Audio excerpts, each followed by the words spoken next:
2024 లేదా 25లో డిగ్రీ లేదా బీటెక్ చదివారా? సాఫ్ట్‌వేర్ జాబ్ కోసం ఎదురు చూస్తున్నారా? అయితే కోడ్ జ్ఞాన్ 100 డేస్ కోర్సులో చేరండి. జాబ్ సాధించండి. Welcome to Suman TV. నేను మీ సుమన్ టీవీ నాగ్. ధనుసు రాశి వారికి గనక మనం చూస్తే జూన్ నుంచి డిసెంబర్ వరకు ఏ విధంగా ఉండేటువంటి అవకాశం ఉంది. ఎందుకంటే ఉగాది తర్వాత చాలా చేంజెస్ చూస్తున్నాం. టెక్నాలజీలో మార్పులు వచ్చేసాయి. యుద్ధ వాతావరణం చూసాము. షష్టగ్రహ కూటమి వల్ల జరిగినటువంటి మార్పులు చేర్పులు కూడా చాలా చూడటం జరిగింది. సీజన్ బట్టి గనక మనం చూసుకున్నా కూడా చాలా చేంజెస్ వస్తూ ఉంటాయి. గోచారీత్యా కనుక మనం చూసుకుంటే ధనుసు రాశి వారికి ఏ విధంగా ఉండేటువంటి అవకాశం ఉంది అనేది ఈరోజు మనతో పాటు వేదిక ఆస్ట్రాలజర్ ఉమా గారు ఉన్నారు. అది వారి మాటలో తెలుసుకుందాం. నమస్కారం ఉమా గారు. నమస్తే నాగరాజ్ గారు. ధనుసు రాశి వారికి ఎస్పెషల్లీ విమెన్ కంటే హెల్త్ పాయింట్లో చూసినప్పుడు జూన్ నుంచి డిసెంబర్ వరకు ఏ విధంగా ఉండేటువంటి అవకాశం ఉందంటారు? తప్పకుండా అండి. ధనస్సు రాశి అంటే ద ఒరిజినల్ 9th హౌస్, అంటే దీనికి ఆధిపత్యము గురుగ్రహం వహిస్తూ ఉంటుంది. మేజర్గా ఒక్కొక్క రాశికి సంబంధించి ఒక్కొక్క ఆరోగ్య సమస్య విషయంలో జాగ్రత్త తీసుకోవాలని చెప్పి ఆల్రెడీ మనకి శాస్త్రం చెప్పింది. ఆ క్రమంలో మనం వెళ్తే కనుక ధనస్సు రాశికి సంబంధించి జాగ్రత్త పడాల్సింది ఏమిటి అంటే మోకాళ్ళకి సంబంధించినటువంటి ఇబ్బందులు, అదేవిధంగా గుప్త రోగముల విషయంలో చాలా జాగ్రత్తగా ఉండాలి. మేజర్గా గుప్త రోగములు అంటే ఏమిటి, సుఖ వ్యాధులు అంటే ఏమిటి అంటే బయటికి చెప్పుకోలేనటువంటి ఆరోగ్య సమస్యలు రావడము, లైక్ యూరినరీ ట్రాక్ ఇన్ఫెక్షన్స్ కానీ, లేదు అనుకుంటే టెస్టికల్స్ దగ్గర ఇబ్బందులు రావడం కానీ, ఫెర్టిలిటీ ప్రాబ్లమ్స్ రావడం కానీ, ఉమెన్కి మెన్స్ట్రువల్ సైకిల్స్లో ఇబ్బందులు రావడం కానీ, ఇవన్నీ కూడా ఈ యొక్క ధనుస్సు రాశిలో ఉండేటువంటి మూలా నక్షత్రానికి, పూర్వాషాఢ నక్షత్రానికి వీళ్ళకి ఖచ్చితంగా ఉండే అవకాశములు ఉంటాయి. అయితే మనం ఒక్కొక్క స్పెసిఫిక్గా మాట్లాడుకోవాలి అంటే వీళ్ళకి చూడండి, ద ఒరిజినల్ 6th లార్డ్ వచ్చి శుక్రగ్రహం వహిస్తూ ఉంటుంది. ఇప్పుడు నేను చెప్పినటువంటి గుప్త వ్యాధులు కానీ, సుఖ వ్యాధులు కానీ 6th లార్డ్ శుక్రుడు అవ్వడం వల్లనే వస్తాయి. అయితే ఇంకా ఎలాంటివి ఉంటాయి అంటే ఆడవాళ్ళకి పీసీఓడి, పీసీఓఏ, సంతానానికి సంబంధించినటువంటి ఇబ్బందులు రావడము, తరువాత వీళ్ళకి మిడ్ ఏజ్ వచ్చేంత వరకు, మధ్య వయసు వచ్చేంత వరకు కూడా ఈ ప్రాబ్లం కంటిన్యూ అయ్యేటువంటి అవకాశములు ఎక్కువగా ఉంటాయి. సో ఆ విషయంలో ప్రత్యేకమైనటువంటి శ్రద్ధ తీసుకోవాలి.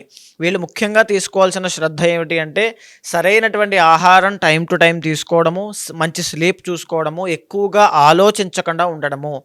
ధనస్సు రాశి వాళ్ళకి తీవ్రమైనటువంటి ఆలోచన విధానము, మానసిక ఒత్తిడి, స్ట్రెస్ అనేటువంటిది, భయము, తరువాత ప్రశాంతత అనేటువంటిది ఉండదు. బెంజ్ కార్లో తిరుగుతున్నా ఎప్పుడూ ఏదో ఒక ఆలోచన, టెన్షన్ పడుతూనే ఉంటారు.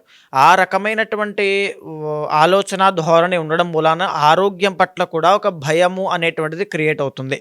అది రాకుండా జాగ్రత్త పడండి. మీకు మేజర్గా వచ్చేటువంటి ఆరోగ్య సమస్యలు అయితే ఏమీ లేవు కాబట్టి, 12వ స్థానము రూల్డ్ బై కుజుడు కాబట్టి మీకు ఇక్కడ మేజర్గా ఫ్యామిలీలో వచ్చేటువంటి ప్రాబ్లమ్స్ వల్ల ఆరోగ్య సమస్యలు, మానసిక ఒత్తిడి కూడా కలిగేటువంటి అవకాశం ఉంది. ఇంకా చెప్పాలి అంటే వాహన ప్రమాదములు కలిగేటువంటి అవకాశములు, ఎలక్ట్రిక్ షాక్స్ కానీ, లేదనుకుంటే ఈ యొక్క ఫైర్ యాక్సిడెంట్స్ కానీ కలిగేటువంటి అవకాశములు వీళ్ళకి ధనస్సు రాశి వాళ్ళకి కనబడతాయి. అదేవిధంగా రక్త దోషానికి సంబంధించి బ్లడ్ ఇన్ఫెక్షన్స్, బ్లడ్లో ఏదైనా దోషం ఉండడం వల్ల వచ్చేటువంటి ఎన్నైతే ఆరోగ్య సమస్యలు ఉంటాయో వాటికి సంబంధించి అన్ని విషయాల్లోనూ మీరు జాగ్రత్త పడాలి. అయితే మనము అసలు ఆరోగ్య విషయంలో అందరికీ అర్థం అవడం కోసం ఆస్ట్రాలజీ పరంగా ఉన్నటువంటి ఆరోగ్య సమస్యల్ని 5గా విభజించి చూసినట్లయితే అందులో మొట్టమొదటిది దోషజ రోగం అని చెప్పబడిందండి. దోషజ రోగముల్లో ఏముంటాయి అంటే వాత, పిత్త, కఫ దోషములు ఉంటాయి. వాత దోషము అని అంటే నొప్పులు కానీ, కీళ్లవాతము, పక్షవాతము, వెన్నుపూసకి సంబంధించిన ఇబ్బందులు, జాయింట్ పెయిన్స్ కానీ, వీటికి సంబంధించినవన్నీ కూడా ఈ యొక్క వాత దోషంలోకి వస్తాయి. పిత్త దోషము అంటే ఎసిడిటీ కావచ్చు, గ్యాస్ట్రిక్ ట్రబుల్ కావచ్చు, కాన్స్టిపేషన్ కానీ, స్మాల్ ఇంటెస్టైన్, లార్జ్ ఇంటెస్టైన్ కానీ, ఆర్ లేదు అనుకుంటే అల్సర్లు కానీ, ఈ యొక్క జీర్ణ వ్యవస్థకి సంబంధించినవన్నీ కూడా పిత్త దోషంలోకి వస్తాయి. కఫ దోషము అంటే శ్లేష్మ రోగాదులు, లేకపోతే సైనస్ ప్రాబ్లమ్స్ కానీ, ఆస్తమా కానీ, బ్రీతింగ్ ప్రాబ్లమ్స్ కానీ, థ్రోట్ ఇన్ఫెక్షన్స్ కానీ, లేకపోతే ఈ తదితర సమస్యలు, జలుబు, దగ్గు, ఇవన్నీ కూడా ఈ కఫ దోషంలోకి మనం పెడతాము. అయితే ముఖ్యంగా రెండవది ఏంటి అంటే ధాతుజ రోగములు. ధాతుజ రోగములు అంటే ఏమిటి అంటే హార్మోనల్ ఇంబ్యాలెన్సెస్ కానీ, టిష్యూస్ వల్ల వచ్చేటువంటి ఆరోగ్య సమస్యలు కానీ చెప్పొచ్చు. ఉదాహరణకి ఇన్సులిన్ అనేటువంటి హార్మోన్ మనం తీసుకుంటే కనుక దాని యొక్క ఇంబ్యాలెన్స్ వల్ల వచ్చేటువంటిది డయాబెటీస్ అనేటువంటిది వస్తుంది. థైరాయిడ్ అనేటువంటి హార్మోన్ ఇంబ్యాలెన్స్ అవ్వడం వల్ల సంతానానికి ఇబ్బంది కలుగుతుంది. ఈస్ట్రోజన్ హార్మోన్ ఇంబ్యాలెన్స్ అవ్వడం వల్ల ఫెర్టిలిటీ లేదా పర్సనల్ ప్రాబ్లమ్స్ అనేటువంటి విమెన్కి ఎక్కువగా వస్తూ ఉంటాయి. ఇవి ధాతుజ రోగ రోగములు అని చెప్పచ్చు. నేటి తరము ఇప్పుడు ఉన్నటువంటి వాళ్ళందరూ కూడా ముఖ్యంగా ఇబ్బంది పడేటువంటిది ఈ ధాతుజ రోగముల విషయంలోనే. దీనికి ఆధిపత్యము శుక్రుడు వహిస్తూ ఉంటాడు.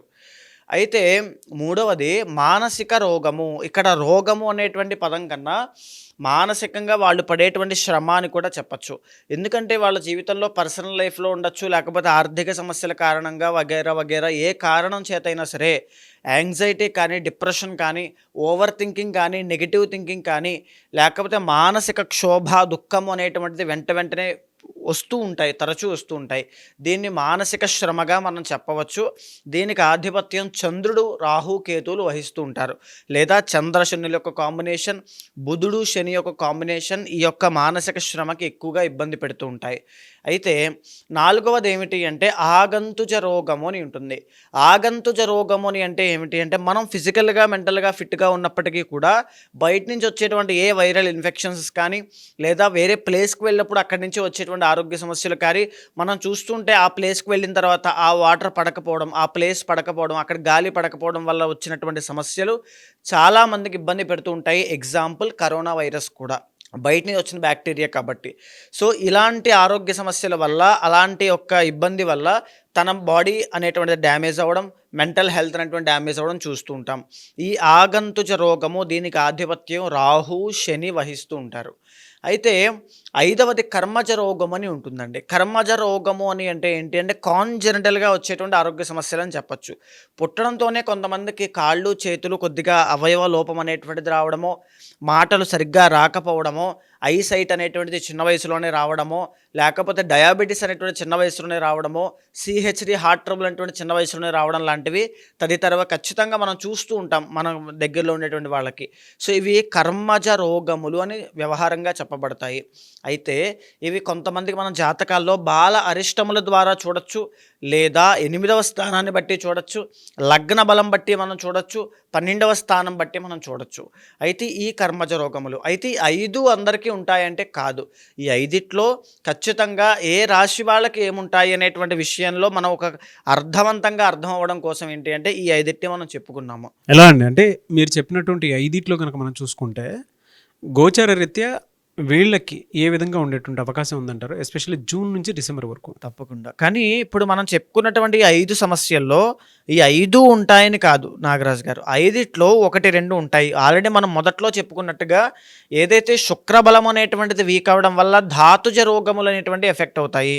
సో దీనివల్లనే ఆడవాళ్ళకి ఇందాక చెప్పినట్టుగా పర్సనల్ ప్రాబ్లమ్స్ ఇవన్నీ వచ్చే అవకాశములు ఎక్కువగా కనబడతాయి. పర్సనల్ చార్ట్లో కనుక శుక్రబలము అనేటువంటిది చాలా బాగుంటే కనుక దాన్ని చాలా ఈజీగానే ఓవర్కమ్ అవ్వగలుగుతారు. వితిన్ డేస్లో ఆర్ వితిన్ మంత్స్లోనే మీకు ఆ ప్రభావాలన్నీ కూడా కనబడతాయి. అయితే ఇక్కడ మీకు గోచార రీత్యా కనిపించేటువంటి వాహన గండమైన, ఎలక్ట్రిక్ షాక్స్ అయినా, ఫైర్ యాక్సిడెంట్స్ అయినా మీ పర్సనల్ చార్ట్లో కుజబలము అనేటువంటిది చాలా బాగుంటే ఏమాత్రము వాహన ప్రమాదములు లేకుండా చాలా బాగా ముందుకు వెళ్తారు. ఆ విషయంలో ఇబ్బంది ఏమీ పడాల్సినటువంటి అవసరం లేదు. మానసిక ఒత్తిడి విషయంలో కూడా ఇందాక మనం మాట్లాడుకున్నటువంటి 5 దోషాల్లో మీకు మానసిక రోగం అనేటువంటిది రోగము కాదు, మానసిక శ్రమ అని కూడా చెప్పచ్చు. మానసిక శ్రమ అనేటువంటిది ప్రతినిత్యము శివనామస్మరణ అనేటువంటిది చేయడం వల్ల మానసిక ఒత్తిడి నుంచి బయటపడతారు. అదేవిధంగా మీరు పెట్టుకునేటువంటి ఆర్నమెంట్స్లో కానీ, మీరు ధరించేటువంటి ఆభరణాల్లో కానీ పెరల్స్ అంటే ముత్యములు ధరించడం వల్ల, చంద్రకాంతమణి అని పిలువబడేటువంటి జెమ్స్టోన్ని ధరించడం వల్ల మానసిక శ్రమ నుంచి బయటపడము, మనోధైర్యము అనేటువంటిది మీకు వస్తాయి. ఇదే కాకుండా పెళ్ళి అయినటువంటి వాళ్ళకైతే మీకు ఆల్రెడీ వివాహం అయ్యింది అయినప్పటికీ ఇది కూడా హెల్త్లో పర్సనల్ ప్రాబ్లమ్స్ అయినటువంటి మెన్స్ట్రువల్ సైకిల్ సంబంధించిన ఇబ్బందులు వస్తున్నాయి అంటే వజ్రము, డైమండ్ అనేటువంటి దాన్ని ధరించండి. మీ కుడి చేతి మధ్యవేలికి ధరించడము, లేదా మీరు ఏదైనా ఆర్నమెంట్స్ చేయించుకుంటే అందులో వజ్రాన్ని ధరించడం మూలాన మీకు ఈ పర్సనల్ ప్రాబ్లమ్స్ అన్నీ కూడా సాల్వ్ అవుతాయి. ఒకవేళ మీరు శత్రు బాధలు కానీ, వాహన ప్రమాదములు కానీ, అవయవాల లోపము అంటే కొంతమందికి వాహన ప్రమాదములు ధనస్సు రాశి వాళ్ళకి ఈ ఎముక కానీ ఎముక లోపల ఉండేటువంటి మజ్జ విషయంలో కూడా చాలా ఇబ్బంది అవుతుంది. అలాంటి వాళ్ళు ఎవరైనా ధనస్సు రాశి వాళ్ళు ఉంటే పగడము అని పిలువబడేటువంటి జెమ్స్టోన్ని ధరించండి, లేదా పగడ గణపతిని ఆరాధన ప్రతినిత్యము చేయడం వల్ల ఈ వాహన ప్రమాదముల నుంచి లేదా అగ్ని ప్రమాదముల నుంచి, ఎలక్ట్రిక్ షాక్స్ దగ్గర నుంచి కూడా చాలా ఈజీగా తప్పించుకోగలుగుతారు. మేజర్గా ఓవరాల్గా నేను ధనుస్సు రాశి వాళ్ళకి ఇచ్చేటువంటి బెస్ట్ రెమెడీ ఏమిటి అని అంటే, ప్రతిరోజు కూడా ఇంట్లో మీ బొటనవేలు సైజు కన్నా తక్కువ సైజు ఉండేటువంటి స్ఫటిక శివలింగాన్ని పెట్టుకోండి. ప్రతిరోజు కూడా శివనామస్మరణ చేస్తూ మీకు ఏదైతే కోరిక ఉందో ఆ కోరిక చెబుతూ స్వామికి అభిషేకం చేయడం మూలాన గురుబలము అనేటువంటిది పెరుగుతుంది. ఈ గురుబలం పెరగడం మూలాన ఎన్ని ఆరోగ్య సమస్యలు వచ్చినా వాటిని ఎదుర్కొనేటువంటి శక్తి సామర్థ్యాలు శివుడి యొక్క అనుగ్రహం వల్ల మీకు కలుగుతాయి. ఇంకొక విషయం ఏమిటి అంటే, జూన్ దగ్గర నుంచి మీ యొక్క పరిస్థితి చూస్తే అర్ధాష్టమ శని అనేటువంటిది ప్రారంభం అవడం వల్ల స్వల్ప ఆరోగ్య భంగము అనేటువంటిది కనబడుతోంది. సో ప్రతిరోజు కూడా మీరు ఉదయం కానీ సాయంత్రం కానీ హనుమాన్ చాలీసా అనేటువంటి దాన్ని ప్రతిరోజు పారాయణ చేయండి. ఒకసారి వీలైనప్పుడు ఈ సంవత్సరమో లేదా మీకు కుదిరినప్పుడు తిరుమల క్షేత్రానికి వెళ్ళి వెంకటేశ్వర స్వామి యొక్క దర్శనం చేసుకోవడం వల్ల శని యొక్క దోషం నుంచి బయటపడి ఆరోగ్య సమస్యల నుంచి బయటపడతారు. అది ఏ ఆరోగ్య సమస్య ఉన్నా ఈ రెమెడీస్ సరిపోతాయి. అయితే చాలామంది ఎలానంటే ఇప్పుడు ఎలాగో గోచార రీత్యా మీరు చెప్పినటువంటి మార్పులు చేర్పుల ప్రకారం కనుక మనం చూస్తే వాళ్ళకు ఉండేటువంటి కాన్సిక్వెన్సెస్ ఏ విధంగా ఉంటాయో ఒక క్లారిటీ ఉంది. అంటే ఫర్దర్గా ఏ విధంగా ఉండొచ్చు అనేటువంటి దాన్ని, బట్ అందరికీ ఆ విధంగానే ఉండాలి అనేటువంటి గ్యారంటీ అయితే లేదు. సో పర్సనల్ చాట్ని బట్టి ట్రూ ప్రెడిక్షన్ వెళ్ళాలి అనుకున్నటువంటి వాళ్ళు ఉన్నారు, జాగ్రత్త పడాలి అనుకున్నటువంటి వాళ్ళు. మిమ్మల్ని అప్రోచ్ అవ్వాలంటే ప్రాసెస్ ఏంటి సార్? తప్పకుండా అండి. ఇక్కడ మనం మాట్లాడుకునేటువంటి అంశాలన్నీ కూడా గోచారానికి సంబంధించేటువంటి అంశాలండి. అంటే కొంతమందికి నా ఎక్స్పీరియన్స్లో కానీ నా దగ్గరికి వచ్చేటువంటి వాళ్ళకి కానీ చూస్తే కనుక ఇప్పుడున్నటువంటి టీనేజర్స్ కానీ యూత్ కానీ లేదనుకుంటే ఎవరైనా సరే మేజర్గా ఇబ్బంది పడేటువంటివి 2 సమస్యలండి. ఒకటి ధాతుజ రోగములు అండ్ ఇంకొకటి మానసిక రోగము. అంటే ఏంటి అంటే, ఈ వర్క్ స్ట్రెస్ అనేటువంటి తట్టుకోలేకపోవడం వల్ల వచ్చేటువంటి టెన్షన్లు, యాంగ్జైటీ, డిప్రెషన్, తర్వాత చిన్న సిచ్యువేషన్ కూడా హ్యాండిల్ చేయలేకపోవడము. ఇంకోటి చెప్పాలి అంటే హార్మోనల్ ఇంబ్యాలెన్సెస్ వల్ల ఫెర్టిలిటీ ప్రాబ్లమ్స్, అది మెన్ ఆర్ ఉమెన్ అందరికీ కూడా. సో ఇది చాలా ఎక్కువగా చూస్తూ ఉన్నాను. సో దీనివల్ల ఏంటి అంటే అందరికీ కూడా ఒక బెస్ట్ రెమెడీ చెప్పాలనేటువంటి విషయంతో ఈ గోచారానికి సంబంధించినటువంటి స్టడీ మనం చేసి చెప్పడం జరుగుతోంది. అయితే మీ పర్సనల్ చార్ట్ అనేటువంటిది చాలా ఇంపార్టెంట్ అండి. అక్కడ మీ లగ్న బలం బాగుంటే మీకు సంపూర్ణ ఆరోగ్యం ఉంటుంది. లగ్నంలో గురుడు బాగుంటే ఆరోగ్యం ఉంటుంది. 6వ స్థానం పాడైతే ఖచ్చితంగా ఆరోగ్య సమస్యలు వస్తాయి. ఒక పర్సనల్ చార్ట్ చూసిన తర్వాత ఎలాంటి ఆరోగ్య సమస్యలు ఏ సమయంలో ఏ కారణం చేత ఎలా వస్తాయి, ఎప్పటి వరకు ఉంటాయి అనేటువంటి దాన్ని కూడా చెప్పచ్చు.